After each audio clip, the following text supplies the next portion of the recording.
Hello my dear students. आज आप लोगों को फिर से बीएमसी ऑनलाइन क्लासेज में स्वागत है। आज हम लोग लेक्चर 7 में प्रेशर के बारे में कुछ आगे जानेंगे। पिछले लेक्चर यानी लेक्चर 6 में हम लोग बैरोमीटर के बारे में कुछ जाने थे। बैरोमीटर का मेजर किस चीज़ से किया जाता है, ठीक है। बैरोमीटर एक क्या है, एक यंत्र है। और हम लोग देखे थे कि बैरोमीटर में क्या भरा रहता है। तो आज हम लोग लेक्चर 7 में जानेंगे। जो स्टूडेंट्स लेक्चर 6 नहीं देखे हैं वो कृपया करके देख लीजिएगा, तब आप लोगों को लेक्चर 7 में समझ में आएगा। तो लेक्चर 7 में हम लोग देखते हैं कि यहाँ पे आप लोगों को बैरोमीटर से रिलेटेड 3 पॉइंट दिया है। ये तीनों पॉइंट आप लोगों को एग्जाम के व्यू से इम्पोर्टेंट है, ठीक है। तो हम लोग पहला पॉइंट देखते हैं। पहला पॉइंट क्या कह रहा है पहला पॉइंट कि बैरोमीटर में पाठ्यांक यानी रीडिंग, क्या पाठ्यांक करने का मतलब क्या, रीडिंग अचानक नीचे गिरने लगे तब आंधी तूफान आने की संभावना बनती है। कहने का मतलब हुआ कि बैरोमीटर एक यंत्र है जिसमें क्या होता है कि एक रीडिंग लगा रहता है, यानी पाठ्यांक लगा रहता है, एक नीडल की तरह होता है, ठीक है। वो क्या होता है कि अचानक अगर नीचे गिर जाए, ठीक है ना, अचानक अगर नीचे गिरने लगे तब आंधी तूफान आने की संभावना बनता है।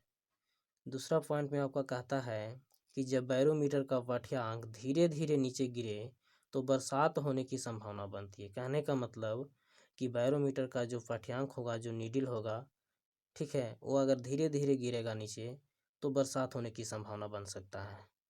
और तीसरा पॉइंट आपको कहता है कि जब बैरोमीटर का पाठ्यांक धीरे धीरे ऊपर चढ़ता है, जब बैरोमीटर का पाठ्यांक यानी जो रीडिंग है, यानी जो नीडल है, जब वो धीरे धीरे ऊपर चढ़ेगा तो मौसम साफ होने की संभावना बनती है। तो यहाँ से हम लोग कुछ ट्रिक की मदद से हम लोग याद रख सकते हैं ये तीनों पॉइंट को। ट्रिक क्या है कि मान लिया जाए कि कोई व्यक्ति अपना बिल्डिंग के छत पे खड़ा है, ठीक है। तो इस कंडीशन में अचानक अगर क्या हो जाए, आंधी तूफान आ जाए, तो वह व्यक्ति जल्दी से उतरकर छत के नीचे आ जाएगा, ठीक है। क्योंकि वह जल्दी से नीचे उतर के आएगा। क्यों आएगा? क्योंकि आंधी तूफान आया था। आंधी तूफान आएगा तो दौड़कर नीचे आएगा और बचना चाहेगा वो, ठीक है, इसलिए वो नीचे आएगा।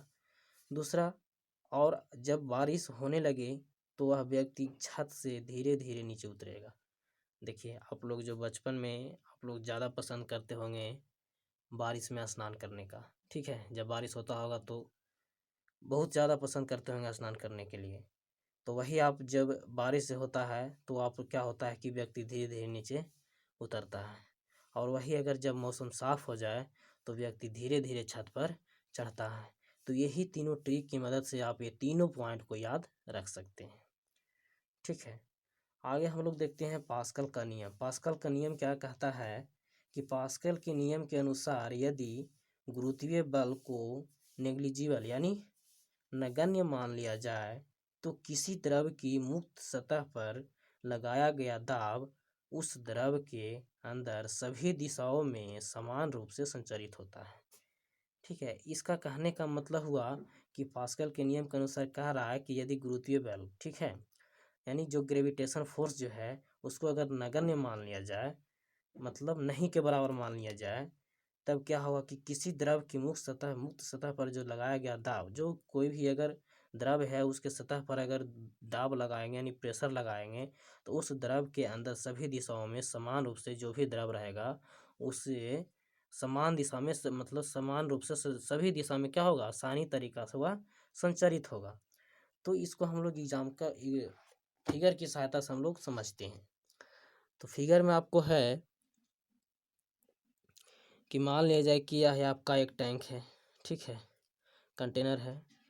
ये आपका इसमें लिक्विड भरा हुआ है और ये आपका इधर से, ये आपका इस तरीका का है, ठीक है। इधर से आपका जो है, इधर से आप क्या कर दिए, प्रेशर लगा रहे हैं। ये कब क्या है, पिस्टन है। पिस्टन जो है पूरा चौड़ा है।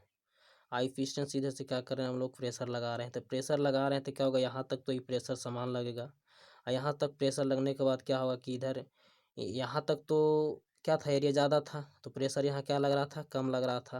और यही अगर यहाँ तक ये जब पिस्टन आएगा, मतलब जब प्रेस करेंगे द्रव को तो क्या होगा, द्रव इधर जाएगा और इधर जब जाएगा तो क्या होगा कि इधर का क्या क्या है, एरिया कम है, तो एरिया कम है तो इधर से क्या होगा, प्रेशर ज़्यादा मिलेगा। ठीक है, कहने का मतलब इधर हम लोग इनपुट के रूप में क्या दे रहे हैं, कम दे रहे हैं, तो हमको आउटपुट क्या मिल रहा है, ज़्यादा मिल रहा है। तो बहुत अच्छा कंडीशन है।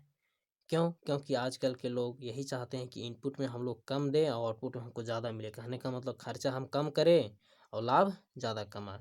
ठीक है, उस तरीक़ा से हम लोग एक अगला फिगर से सहायता से हम लोग अगला कंटेनर की सहायता से देखते हैं।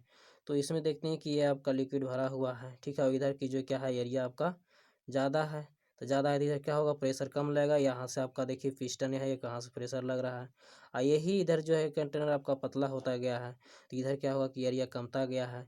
यही लिक्विड जब इधर आएगा, इधर से प्रेशर होकर के यहाँ से जब इधर आएगा, तो इधर क्या होगा, एरिया आपका कम है, तो एरिया कम है तो आपका क्या हो जाएगा, प्रेशर ज़्यादा लग जाएगा, यानी क्या होगा, आउटपुट हमको ज़्यादा मिलेगा।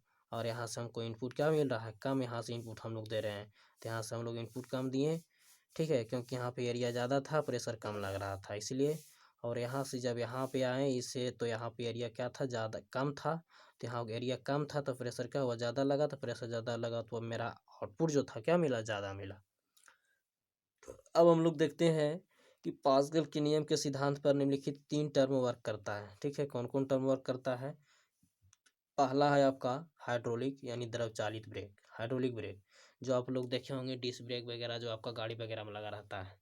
ठीक है, बड़े बड़े गाड़ी में, छोटे छोटे गाड़ी में भी आजकल आ गया है, तो वही आपका हाइड्रोलिक ब्रेक लगा रहता है, जो आपका पास्कल के नियम के सिद्धांत पर कार्य करता है।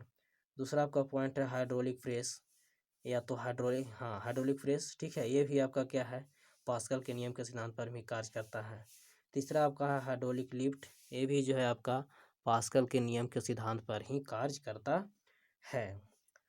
और अगला पॉइंट है हम लोगों का द्रव में दाब, क्या, द्रव में दाब, कहने का मतलब जो द्रव रहेगा उसमें दाब, तो इसका जो फार्मूला होता है आपका P बराबर HdG, जहाँ पे आपका P जो है द्रव में दाब हो गया, H जो है आपका गहराई है, और D आपका क्या है, डेंसिटी है यानी घनत्व है, और G जो है आपका ग्रेविटेशनल एक्सीलरेशन है, जिसका मान कितना होता है, जिसका वैल्यू कितना होता है, इसका वैल्यू आपका होता है, इसका वैल्यू आपका होता है 9.8 मीटर प्रति सेकेंड स्क्वायर। ठीक है, तो यहाँ से हम लोग देख सकते हैं, यहाँ से 3 पॉइंट बन सकता है कि प्रेशर जो है आपका वो डायरेक्टली प्रोपोर्शनल H के है, और प्रेशर जो है आपका डायरेक्टली प्रोपोर्शनल D के है। ठीक है, और G को तो हम लोग नगण्य मान लेते हैं, तो यहाँ पे नगण्य G को मान लेने पर क्या होता है कि आपका जो है प्रेशर H के डायरेक्टली प्रोपोर्शनल हो जाता है। ठीक है, कहने का मतलब इस नियम, इस द्रव में दाब का नियम से यही पता चलता है कि जितना जिसमें प्रेशर, जितना जिसमें गहराई रहेगा, ठीक है, जो भी टैंक है जितना गहराई रहेगा उतना ही प्रेशर उस टैंक में लगेगा। ठीक है, और जितना कम गहराई रहेगा उतना ही प्रेशर क्या लगेगा, कम लगेगा। कहने का मतलब अगर गहराई बढ़ेगा, गहराई क्या होगा, बढ़ेगा, तो आपका प्रेशर भी बढ़ेगा। अगर गहराई घटेगा, ठीक है, टैंक में, टैंक का गहराई अगर घटेगा तो आपका क्या होगा, प्रेशर भी घटेगा। ठीक है, तो इसका एग्जांपल हम लोग, और इससे रिलेटेड जो भी क्वेश्चन वगैरह जो बनता है और जो आप लोगों को पूछता है एग्ज़ाम में, एंट्रेंस एग्ज़ाम में, ठीक है, ये हम लोग अगले लेक्चर यानी लेक्चर 8 में देखेंगे। बाकी हम लोग यहीं तक,